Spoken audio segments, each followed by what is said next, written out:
kọ́gbọ́n ọ̀dọ̀ yín la wá a fẹ́ kọ́mọ̀ o ọ̀dọ̀ yín la wá bàbá wa ìmọ̀ pẹ̀lú ọgbọ́n ló gbé wá débi. A'udhu billahi minash shaitani rajim. Bismillahir rahmanir rahim. Adá ọpẹ́ fọ́lọ́run ọba wa. Ọlọ́run ọba tó ṣe wá mùsùlùmí. Kẹ́yìn èèyàn lọ́lọ́run ọba mi dá tó jẹ́ pé kàkà káwọn máa dúpẹ́ fọ́lọ́run ọ̀tọ̀ ní nǹkan tí wọ́n forí balẹ̀ fún. Alhamdulillahi rabbil alamin. Lónìí ilẹ̀ Ìbàdàn mo wà. Nílé ẹ̀kọ́ kan gbòógì tá a bá ń dákọ̀ nípa àwọn ilé ẹ̀kọ́ tó gbajúmọ̀ pọ̀ nílẹ̀ Yorùbá. Tá a ń dákọ̀ nípa àwọn kíni àwọn ilé ẹ̀kọ́ tó jẹ́ pé kò ṣeé fọwọ́rọ́ sẹ́yìn tá a bá ti ẹ̀yìn á wá mẹ́nu balẹ̀ Ìbàdàn gangan. Mo wá ń bẹ pẹ̀lú bàbá wa Ògúnnágbòǹgbò lẹ́nu ìmọ̀ ìjìnlẹ̀ ẹ̀kọ́ lágbáwá. Bàbá wa Dr. Adélàní Yorùbá máa ní ẹnu ọlọ́fà báyìí láti ń gbọ́ mọ́tá. Ẹ jẹ́ kí bàbá wa gangan bá ń sálámọ̀ sáwọn tí wọ́n wà nílé kí wọ́n sì ṣe kí ni kí wọ́n bá ń dákọ̀ wọn lẹ́kùnrẹ́rẹ́. Assalamu alaikum wa rahmatullahi wa barakatuh. Wa alaikum salam wa rahmatullahi wa barakatuh. Àti wa èèyàn wa pátá ilé ọlọ́run kó balẹ̀ kí wọ́n. Orúkọ tèmi ni Dr. Abdulkadir Adélàní ní ìlú Ìbàdàn nígbà yìí ní Madrasatu Da'watil Islamiyya. Allahu Akbar. Ó kọ bàbá wa lẹ ti gbọ́n. Tẹ́ ẹ̀ bá ní kí tá a bá dá máa fọ́ sí wẹ́wẹ́ ká máa ṣàlàyé dáadáa. Ẹ rí i pé ẹ̀jẹ̀ ńlá gan làwọ̀ mi gbé lónìí yìí. Bàbá wa tẹ́ ń bẹ pẹ̀lú mi èé ṣe dókítà kéké. Àwọn èé ṣe dókítà kéké pàápàá ilẹ̀ Yorùbá. Tá a bá ń fà á kó má bàa gùn pọ̀ bàbá wa bó lẹ ṣe bẹ̀rẹ̀ ẹ̀kọ́ gan-an. Alhamdulillah wa salatu wa salam ala rasulillah. Adúpẹ́ fún Ọlọ́run. Alhamdulillah. Adúpẹ́ fún Ọlọ́run. Alhamdulillah. Ọlọ́run ọba tí ó gbé wa débi tá a dé lókè kì í ṣe mímọ̀ ṣe ti tí bá ṣe ìkúnlọ́wọ́ ti Ọlọ́run. Allahu Akbar. Tí bá ṣe ìkúnlọ́wọ́ ti Ọlọ́run. Nípa tó jẹ mọ́ ọ̀rọ̀ wíwá mímọ̀ a rí i pé ohun tí Islam kọ́ wa ni tí Ànábì wa Muhammad sallallahu alaihi wasallam tó dẹ̀ ká yí wa nínú hadith bí talabul ilmi faridatun ala kulli muslimin ká wá ìmọ̀ràn yẹn. Bí a ṣe bẹ̀rẹ̀ ìmọ̀ ó jẹ́ kó rọrùn fún wa gẹ́gẹ́ bí Ọlọ́run bá ṣe ibi tá a ti jáde ní ilé ìmọ̀. Allahu Akbar. Ó tún jẹ́ kó rọrùn fún wa torí pé bíbí tí wọ́n bí wa sọ́wọ́ ìmọ̀ ni wọ́n bí wa sínú ilé ìmọ̀ ni. Allahu Akbar. Torí pé Madrasatu Da'watil Islamiyya àtàwọn yìí ilé ẹ̀kọ́ àwọn bàbá wa tí wọ́n bí wa ni. Bíbí tí wọ́n bí wa wọ́n fún wa láǹfààní láti lọ ka ìwé tí àwọn bàbá dẹ̀ máa ń sọ pé ọmọ àwọn tọ́jọ́ kan ni ọgbọ́dọ̀ ka ju ìwé mẹ́fà lọ. Allahu Akbar. Ìwé mẹ́fà péré. Mẹ́fà péré ọgbọ́dọ̀ ka jù bẹ́ẹ̀ lọ. Gbogbo ọmọ tí bàbá wa bí bàbá wa Sheikh Baliu Al-Maktoum Adélàní Allahu Akbar. tó bá jí ọkùnrin ọgbọ́dọ̀ ka ju ìwé mẹ́fà lọ.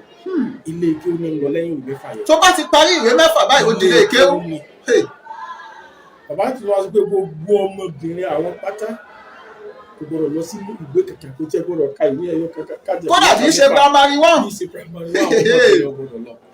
Ǹjẹ́ náà lè máa fojúsùn bàbá wa lórí nǹkan yìí? Gẹ́gẹ́ bí tí àwa gbọ́ ṣàgbé nígbà tí bàbá wọn mú decision wọn àwa bóyá àwọn yìí bí àwa gan. Allahu Akbar. Tí wọ́n ti sọ́lẹ̀ pé ọmọ àwọn kẹ́kọ̀ọ́ ní kájú mẹ́fà lọ́kùnrin. Gbogbo àwa táwọn tó mọkùnrin àkàjú mẹ́fà lọ. Allahu Akbar. Ṣùgbọ́n tábàwọ̀ pé kí ni àfojúsùn wọn àwọn àtọ́lọ́run ló yé. Allahu Akbar. Ṣùgbọ́n tí wọ́n fojúsùn ni pé àwọn ọ̀fẹ́ gẹ́gẹ́ bí wọ́n ti ń rí pé gbogbo ọmọ tó bá kàwé tọ́ọ̀gì ni wọ́n yà. Gbogbo ọmọ tó bá kàwé kò lè ṣe òfin Ọlọ́run. Gbogbo ọmọ tó bá kàwé kò lè mọ ẹ̀sìn Ọlọ́run. Allahu Akbar. Àfojúsùn wọn nìyẹn. Àwa wò pé a sì kọ àṣẹ wọn. Gẹ́gẹ́ bọ́mọ ò sí gbọ́dọ̀ kà sí òbí ẹ̀. Àṣẹ wọn kò sí ọmọbìnrin wọn kankan tó lọ sílé ìwé. Allahu Akbar. Gbogbo àwọn ọmọkùnrin àkájú mẹ́fà lọ. Allahu Akbar. Ìṣòro pé kò tiẹ̀ sí lówó gan-an tẹ̀síwájú. Ṣùgbọ́n pẹ̀lú àníyàn wọn tó lọ ní ọ̀dà àti kí n sọ pé pẹ̀lú àwa náà tá a tún tẹ̀lé àṣẹ wọn kò wá sí èèbó tẹ́ni tó ka ìwé 10 àbí tó tún gba dọ́kítọ́rẹ̀tì lórí ìwé táwa náà wà á lè kọ́. alhamdulillah alhamdulillah. ṣùgbọ́n ilé ike ni wọ́n ní ká lọ. mo rántí pé nígbà tí mo parí ìwé 6 pẹ̀lú àwọn akẹgbẹ́ mi tá a lọ jẹ́ ìwọ̀ bàbá fúnra wọn kó ọwọ́ sí mọ́tàṣà dáwà nígbà yìí wọ́n dẹ̀ ní ilé ìgbé fáwọn student àgbè ní hostel wọ́n pè ní sakan tó jẹ́ hostel wọ́n sọ wọn pé ìbílẹ̀ máa gbé pẹ̀lú àwọn èèyàn ní òkú tí wọ́n wá láti tàbí wọn wá kí. Allah akbar. ẹjọ máa gbé papọ̀ ní. èyí sì gbọ́dọ̀ ní kẹ́ ẹ wálé ẹ gbọ́dọ̀ wá káwọn yá yín tẹ́ ẹ bá fẹ́ nídìí gan yín mọ̀ mú wá fún yín ni. pé ìpín tá a bá fẹ́ lọ sílé a máa ń yọ lọ lé ni tí bàbá gbọ́dọ̀ ká wálé. ìdílé wà discipline àwa gbé hostel yẹn gbogbo wa ń fa lóúnjẹ ara ń jẹ ọlọ́run ìtọ́lọ̀ tó ní káfílẹ̀ dépò tá a wà yìí pẹ̀lú àánú tọlọ́run àtàníyàn bàbá wa yìí. Allah akbar. torí pé ọlọ́run ní kí bàbá ó ní owó ṣùgbọ́n wọn àtọ́ wa ń tọ́ ọmọ olówó. Allah akbar. wọ́n jẹ́ olówó ṣùgbọ́n wọn àtọ́ wọn tọ́ olówó. wọn àdẹ̀ tọ́ wa nítorí wípé bóyá àjọ mọ àwọn. Allah kí akbar. wọ́n wá ní pé torí ilé kí wọ́n láwà kí wọ́n máa fọwọ́ ra wá lórí. kódà tí a bá ṣẹ̀ ní kíláàsì pẹ̀lú àwọn akẹgbẹ́ wa tí irú mi bá wà ń bẹ tàbí kan ní àwọn tá a jọ jẹ́ ọ̀rẹ́ wọn bàbá ò ní pé ẹni lè jẹ́ àwọn ìyókù rẹ̀ lọ. wà ní sọ pé torí pọ́jọ́ mọ̀ mi ọwọ́ ajé gbogbo àwọn olùkọ́ tí wọ́n ń kọ́ wa ń gbà ẹ́ náà mọ̀ wípé ọ̀hún bàbá yìí ò fi kẹ́kẹ́kẹ́ndẹ́ tó gba àwọn olùkọ́ yẹn náà tiẹ̀ wá mú wá ń wá pé ọmọ bàbá tó ní mọ́ ọmọ yìí bí akẹ́kọ̀ọ́ yòókù. Allah akbar. ọwọ́ ajé kí àwa náà wà ó sì jẹ́ kí ọwọ́ wọn tẹ̀ ń táwọn fẹ́ torí pé tá a bá ń yọ̀ ni wàláhì alimọ́dì tá a délé ni ayọ̀ yẹn lè dé ká mọ̀ tiẹ̀ mọ tí wọ́n ń kọ́ wa gẹ̀ ayọ̀ yẹn lè mú wa débi pé a sàkó ibi tá a máa ṣe tó wà ṣùgbọ́n pẹ̀lú pé a bì í bàbá tó bí wa a sì tẹ̀ láṣẹ tí wọ́n kọ́ wa a dẹ̀ tún tẹ̀ láṣẹ àwọn olùkọ́ wa ọlọ́run tó gbogbo nǹkan wọn wọ̀ fún wa. alhamdulillah. ilé kéwú mọ́dásà dáwà tá a wà yìí ibẹ̀ náà mo ti bẹ̀rẹ̀ marhala ìtìjáyéyà ní tí bá gbàgbé bóyá ní ọdún 1989. 1989 lẹ́bẹ̀rẹ̀ ńbẹ̀. Allah akbar. Allah akbar. ẹsẹ̀ ìwà kọ́kọ́ ó lè bá a yá ọdún wo lẹ parí ńbẹ̀ kẹ́ ẹ̀ tó tẹ̀síwájú. a parí ní 1997. 1997. ìgbẹ́ parí ńbẹ̀ ìbò lẹ lọ. 1997 tí mo parí yẹn bàbá wa ọdún yẹn ní ẹ̀rọ. Allah akbar. ọdún tẹ̀ parí ilé ẹ̀kọ́ ìdádì àbí sanawi. ọdún yẹn lọ débi pé a fẹ́ ṣe hafla sanawi graduation ọdún 10 onímọ̀ wa kú ọjọ́ 6.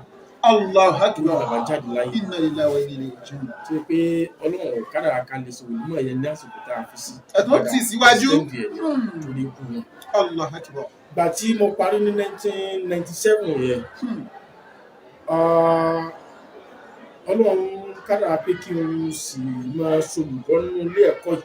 Allah mọ́tà dáwà yìí tí mo bẹ̀ wá ń bẹ̀ títí di 1998 mo lò ọdún kan. Allah akbar.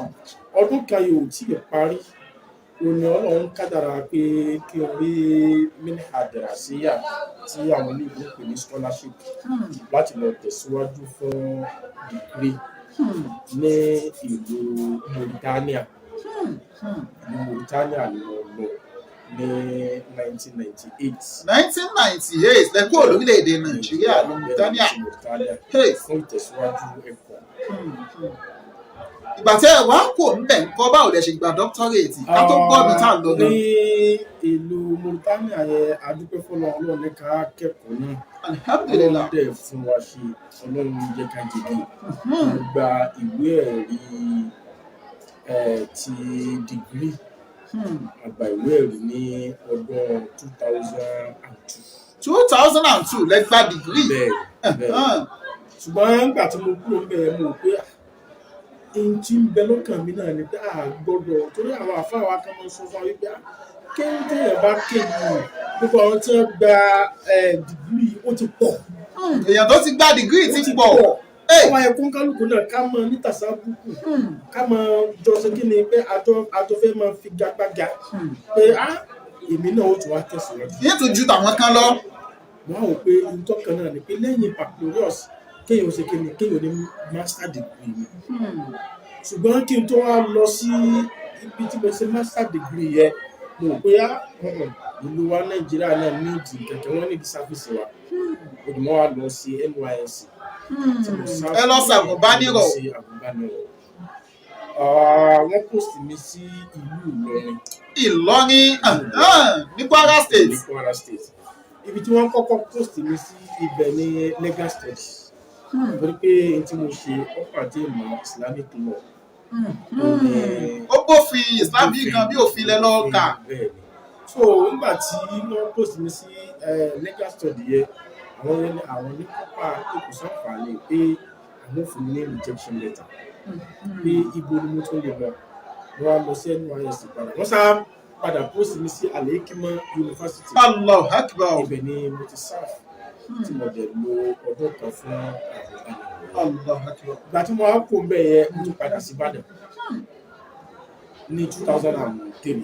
2003 lẹ́dẹ́lẹ̀ Ìbàdàn padà. nígbà mo wá wà ní Ìbàdàn yẹn mo padà sí Madrasa Dawa tó ń ṣe olùkọ́ ọdún yẹn ni nígbà tí mo dé lọ́yọ̀ mi ní wàkílù Madrasa vice principal ni mo wà nígbà yẹn mo wà nípò vice principal wọ́n tún wá ọdún nígbà tó di 2005 tí ètò ilé ẹ̀kọ́ ń lọ pẹ̀lú gbìyànjú àtàwọn ọlọ́gbà ilé ẹ̀kọ́ yìí lò ilé ẹ̀kọ́ bàbá wa ní alẹ́ ìdájọ́ mójútó a sì gbìyànjú a sì gbogbo ẹ̀ nígbà tó di ọdún 2005 ó ní Ọlọ́run tún ní káwọn ìgbìmọ̀ pẹ̀lú gbìyànjú rẹ̀ ọ̀dà ìwọ náà ló mọ pẹ̀lú pé owó tí wà ní wákìlì Madrasa yẹn ìwọ náà ló tún wà ní ìdára ìdúró jahanat fún ìwọ́sá oyè méjì ilẹ̀ tún mójútó exam tó wọlé àti ìtọ́jẹmọ́ ètò vice principal nígbà yẹn àlùwà àṣìyàṣìyàṣì.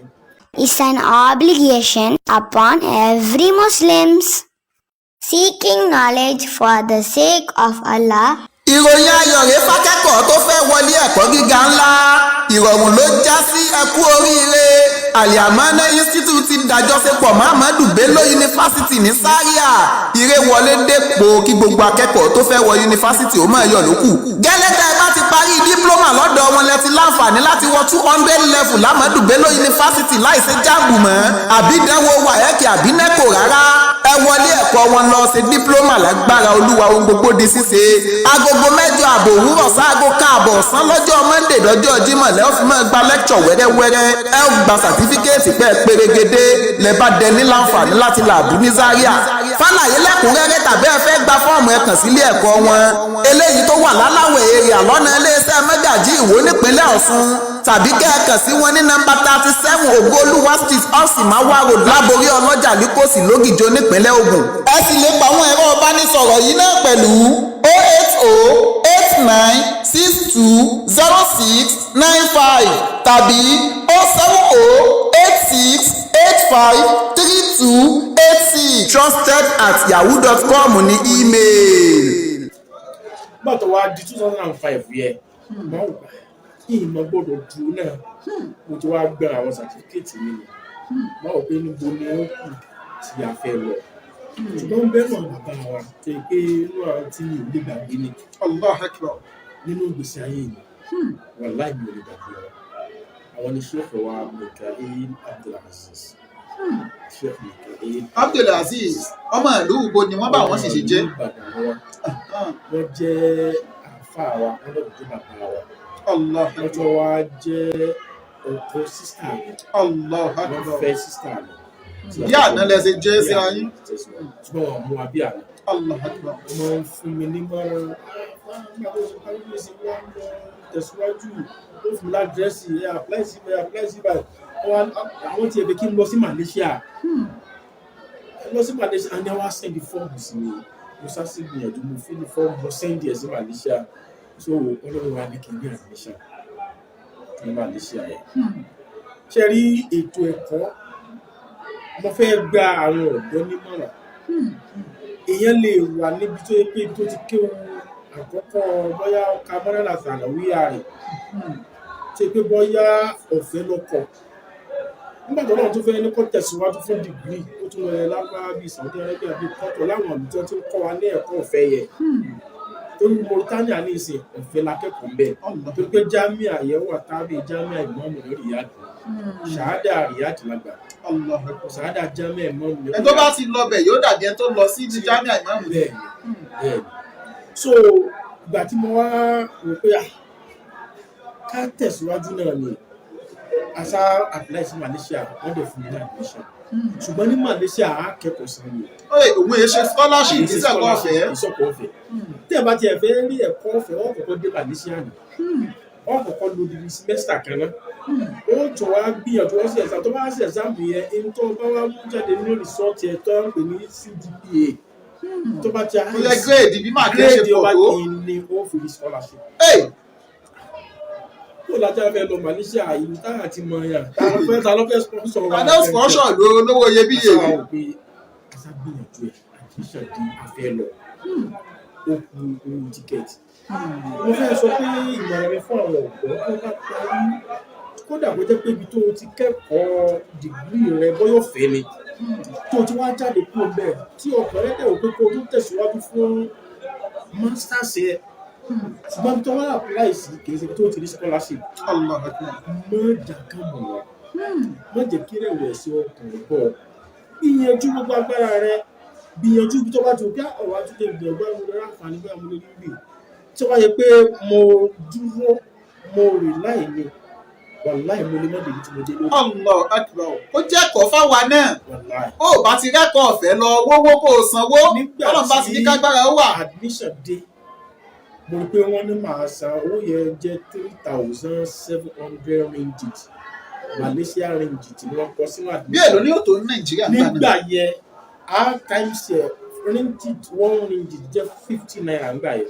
ó wá jẹ́ times 50. ó wá jẹ́ times 50 owó yẹn lọ bí 150,000 naira. Allah akbar nígbà tá à ń wí yìí nígbà náà tọ́jú owó tí màá san fún owó ẹ̀kọ́ nìyẹn o. kò tún kówó bàálù owó visa owó hostel yàtọ̀ sí ọ̀fẹ́ tiẹ̀ lágbà visa. tábàtì lè rí admission tí wọ́n ti fún wa ní immigration wọ́n pè ní student pass tábàtì kó dé embassy báyìí embassy ló fà á visa 1,000 naira láàkàn fún ọ̀tá ìgbà visa. mo gba visa wọn ò gbà bó o mo ti á fẹ́ ṣe ọ̀nà wo mo fẹ́ gbé gbà kò sówó kò sí kẹ̀kẹ́ wàláhì ìgbà tí mo fẹ́ kó Nàìjíríà àsìkò yẹn dédé àsìkò tí wọ́n ń change owó yìí. àsìkò bí ìgbà tí wọ́n ń change owó yìí. change owó yìí ni òun lásìkò yẹn. mo fẹ́ kó Nàìjíríà kí n tó sọ mo fẹ́ kó Nàìjíríà gẹ́gẹ́ bí kéèyàn ó ṣe ìtìrọ́fù oore kéèyàn ó dẹ́gbù pé fún àwọn olóore ni màá fẹ́ fi sọ ọ̀rọ̀ tí mo fẹ́ sọ yìí. pé ká lè kẹ́kọ̀ọ́ bẹ́ẹ̀. ní táìmù tí mo parí yẹ tí mo ní mo ṣe àgùnbánirọ̀ tán tí mo wà níbí láàrin 2025 sí 2026 nínú àwọn tí mi ò tún lè gbàgbé tí wọ́n jẹ́ kí ìrìn àjò lílọ Malaysia mi ó rọrùn wàláhì àwọn ní Sheikh wa Dr. Daud Abdulbaki jazawullah àmín mi ilé gbàgbé wọn. Allah akbar wàláhì mi ilé gbàgbé wọn. Allah akbar so alhamdulillah mi ilé gbàgbé wọn. ọ̀pọ̀ èèyàn lọ́dọ̀ mọ́ ẹ̀ sí àwọn kan lọ́dọ̀ mọ́ ẹ̀ burú ọlọ́run náà mọ́ ẹ̀ dáadáa alhamdulillah. kí wọ́n ní mo fẹ́ fààyàn ni pé ní 2005 to 2006 yẹ tí mi ò lówó tí nǹkan le ṣéèkì wá pè pé tó àti ẹ̀tìjọ sọ́tà kébí opportunity kan wà bóyá mọ̀ àṣàṣàtò àmọ́ náà wọ́n fẹ́ gba àwọn duat pé kí n kọ́ àwọn arábù kí n lọ síwò kí n lọ bá Sheikh Abdulhafiz Dr. Abdulhafiz Dr. Hussein wọ́n fún mi ní 500 riyal lóṣooṣù. Allah akbar 500 riyal lóṣooṣù bàbá ti lọ síwò àpòtò kiri rà á lọ ṣùgbọ́n ibi tọ́nà tó ti wá sóore ó ní pé wọ́n ṣàwá wọ́n wá ní àwọn oṣù wa wọ́n san oṣù mẹ́fà kò ní. Allah akbar adìẹ sunkún ìyá ìyẹ́bò. wàláhì ó wá jásìkò tí mo ti gba fíìsà tí mo fẹ́ lọ. Allah akbar. mo kàn sẹ́ndì mẹ́sẹ̀gì sí dọ́kítọ̀ orí méèlì rẹ̀ tí ń sẹ́ndì mẹ́sẹ̀gì gbà yẹn kò tí ì sí WhatsApp, Facebook kò tí ì sí orí méèlì ni mo sẹ́ndì sí dọ́kítọ̀ ni wọ́n lọ sí Malaysia ọdẹ nídìí tíkẹ́ẹ̀tì ìyẹn tí ìmọ̀ mẹ́ta àṣẹ́kìní pẹ̀lú gbọ́dọ̀ gbogbo owó yín tí àmọ́ náà jẹ́ yín àwọn ṣètò lọ́dọ̀ àwọn ẹni tó jẹ́ kẹfìlù. Allah akbar. wàláhì wọ́n lè sẹ́ndì owó yẹn. Allah akbar. owó yẹn ni mo fi ra tíkẹ́ẹ̀tì. ìtẹ́pẹ̀ wẹ́rẹ́ ní sí olúwa gan ni o. owó yẹn ni mo fi ra tíkẹ́ẹ̀tì. ṣùgbọ́n sheikh wa Mikael Abdulaziz ẹni wàá sọ pé nígbà mo ń lọ sí Malaysia ní ìbá lọ sí Saudi kí n gba Saudi tí n bá àwọn fún mi ní lẹ́tà fáwọn èèyàn bẹ́ẹ̀ Saudi tí mo lè lọ bá tí màá kọ́ dámọ̀ fún pé mo lọ Malaysia mo nídìí musada. Allah akbar. láti afẹ́ ṣe náà asátún gbìyànjú àtúnwó kówó owó ṣùwà asáwòwó kó mo sá apply visiting visa Saudi. so nígbà tí mo apply nínú àwọn tó tún ní Dr. Abdulrafi Adisa. Allah akbar. Dr. Abdulrafi Adisa ọmọ ìlú Ògbó ni ọmọ ìlú Ọ̀yọ́ ni wọ́n. Allah akbar. àwọn náà gbọ́ ní tí lè gbàgbé. bákan náà mi ò lè gbàgbé fọdúlátì Dr. Ishaq Ọmọlájà. àwọn ni wọ́n jẹ́ chairman alálàájì Ogun State. wọ́n dàgbà the former chairman lọ sí wọ́n lecture ní lásù lọ́wọ́. wọ́n wá ṣe program kan ní Abẹ́òkúta mo wá lọ síbẹ̀ mo wá sọ pé àwọn ará admission mo lè fẹ́ lọ sí mo lè fẹ́ wá Saudi ṣèkò wá ní kí n wá pé kí n bá Dr. Abdulrafi Adisa sọ̀rọ̀ ó ti bá ti dé Saudi kí n wá. àkókò tí kò wá ń papá mọ́ra. ní ṣókí mo sá gba visa mo dé Saudi mo gbà lọ gbà mo dé Saudi ọlọ́run sá in fact mi ò mọ bọ́lọ̀ ń ṣeṣe owó tó tún lé mo kó wọ Malaysia. mo sá wọ Malaysia ní 2007 gbà mo Malaysia mo bẹ̀rẹ̀ master degree mi alhamdulillah ní Al-Jami'atul Islamiyya Al-Alamiyya ní Malaysia International Islamic University Malaysia bẹ̀rẹ̀ ti ṣe first degree tí mo ṣe master degree mi alhamdulillah mo parí ní kuliya المعارف الوحي والعلوم الإنسانية لقسم الفقه وأصول الفقه. الله أكبر. ẹgbẹ́ wọn fẹ́ gba doctorate tí kọ́. pé kí ọ̀rọ̀ ọ̀rọ̀ tí wọ́n ti wá dá London pé ká rí scholarship. Allah akbar. nígbà tí mo wá parí ọdún méjì péré náà mo fi ṣe ṣùgbọ́n nígbà tí mo parí ń bẹ̀ yẹn mo wá change kùlíyà mi ní àfojúsùn pé kàtó mo sá padà sí kùlíyà al-Qanun wa Sharia ní Ahmad Ibrahim kùlíyà of law ní inú same university náà ibẹ̀ ni mo ti ṣe first degree mo ṣe doctoral ṣùgbọ́n nínú àjò doctoral yẹn ṣe tí èèyàn ò bá ní faradà wọ́n pé first degree ọ̀rọ̀ second degree ó tún wá rọrùn ju first degree lọ. Allah akbar. ṣùgbọ́n doctorate òun lọ wá ṣe kíni ó lágbára ọlọ́run ló dé rẹ̀ torí pé ìtọ́ bá ṣe òun ni wọ́n fi mọ̀ pé òun dọ́kítọ̀ lágbájá èyí ò sì gbọ́dọ̀ ṣe kọ́ wá ṣe ní ẹ̀bọ̀wọ̀wọ̀ àkọ́kọ́ ohun tó kọ́kọ́ ṣe ni pé èyí tí wọ́n lè yàn gbàgbọ́ tó rà ní kíni òun náà ní bá tó bá kọ Allah ní ọ̀rìṣà tó bá ṣe ó jẹ́ ẹ̀tì tó bá ṣe nípa tó ń jẹ mọ́bò láti fẹ́ kọ bá sùn yẹ. kí ni àkọlé project ká fi figi gbótọ̀sẹ̀ tò ní. àkọlé project mi ò ní al-waqfu an-naqdi wa istithmaruhu fi Malaysia khutatun muqtaraha li tatbiqihi fi Nigeria. ò ní cash work. Báwo ni implementation of cash work in Malaysia, a proposal for cash work in Nigeria. Ẹ bá fọ Yorùbá dáadáa tó dáhùn tí wọ́n wà. Pé ìta ń pè ní cash work fún ni pé wákfù ò ní owó tí wọ́n bá gbé fún yàn tó jẹ́ cash tó jẹ́ owó pé a gbé 1 million. Àgbówó ilẹ̀ fún ọ.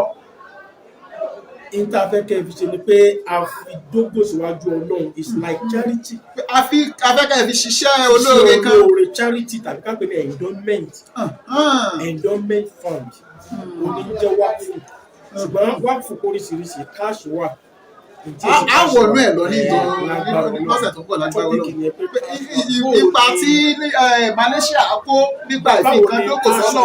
Báwo ni wọ́n ṣe ń implement, báwo ni wọ́n ṣe ń operate ní Malaysia, báwo ni wọ́n ṣe ń lò ní ìtọ́jẹ́mọ́ institution of work, àwọn ilé tí wọ́n ti tàbí charity, báwo ni wọ́n ti ń ṣe. Báwo pé bí wọ́n ti ń ṣe Malaysia yẹ kí n gbé wá sí Nàìjíríà, káwa náà mọ ṣe bí wọ́n ṣe ń ṣe kó lè bá jàǹfààní fáwọn èèyàn. Àkókò ti kó àpamọ́ra. Ẹ má bínú ẹ̀yin tẹ̀ ń wò wá. Tó bá dé ọ̀sẹ̀ tó ń bọ̀, á tẹ̀síwájú láti máa fi hàn ra wa lọ. Ọ̀dọ́ bàbá wa Dr. Abdulkabir Adelani láti ilẹ̀ Ìbàdàn, ọ̀dọ́ àwọn ọmọ wa lónìí. Tó bá dọjọ́ mẹ́jọ, á tẹ̀síwájú láti máa fi hàn ra wa. Abdulmajid Abdulfatai Akéwì ìdùnnú lórúkọ tèmi jẹ́ Akínọlá. Assalamu alaikum wa rahmatullahi wa barakatuh. Knowledge is facts, information, or skills. Al-Yamana International School dé. Ilé ẹ̀kọ́ kan pàtàkì tá a ti ń fọ́mọ lómi ọgbọ́n, ibi ìmọ̀ ẹ̀kọ́ ìwé àti kéwòsódò sí fẹ́ni tó bá fẹ́ tọ́mọ rẹ̀. Ilé ẹ̀kọ́ pọ̀ nílẹ̀ yìí, eyín ọ̀gán dáyọ̀ gédéǹgbé láàrin egun tó fi kalẹ̀ sérígì ni. Ìmọ̀ tó yè kooro ni káwí àbí tàwọn àyíká wọn tó dùn rí, àwọn olùkọ́ wọn pérégedé, ìjọba tún fún tẹ̀lú ilé ẹ̀kọ́ wọn gbà. Ìlànà bọ́mọ ṣe Al-Qur'ani tó wà gédégbé àti kéwú àtìwé jẹ́ kí wọ́n yọ gbangba bí àlà. Ìgbani sí yàrá àkàwé láti bẹ̀rẹ̀ pẹ̀pẹ̀ délé ẹ̀kọ́ gíga ń lọ lọ́wọ́. Nursery 1 sí 2 àti primary 1 títí dé 5. Ilé ẹ̀kọ́ girama tún bẹ JSS tó fi dórí SS classes ló wà. Nọ́mbà 37 Ògbólúwa street Ọ̀sìmáwá road Láborí Ọlọ́jà Líkòsí Ògìjó nílé ẹ̀kọ́ wọn dúró sí Tandi. Ẹ tún lè kàn sí Gbága road Ẹ̀ríyọ̀ village Ògìjó nípínlẹ̀ Ògùn ni. Bákan náà Múlẹ́rú wá Gbága off Ìkòròdú express road. Ẹ wo olóyè náà ẹ lè kàn sí wọn lágbègbè Mọ́yá Ìkòròdú nípínlẹ̀ Èkó. Ẹ sì lè pè wọ́n sórí àwọn ẹ̀rọ ìbánisọ̀rọ̀ wọ̀nyí 08163548947 tàbí 08034026394 tàbí 07062668227. Bákan náà lẹ lè kàn sí wọn lórí ímeèlì wọn trusted@yahoo.com ní ímeèlì náà. Àwa àfẹ́ kọ́gbọ́n, ọ̀dọ̀ yín la wá àfẹ́ kọ́mọ o, ọ̀dọ̀ yín la wá bàbá wa, ìmọ̀ pẹ̀lú ọgbọ́n ló gbé wá dé.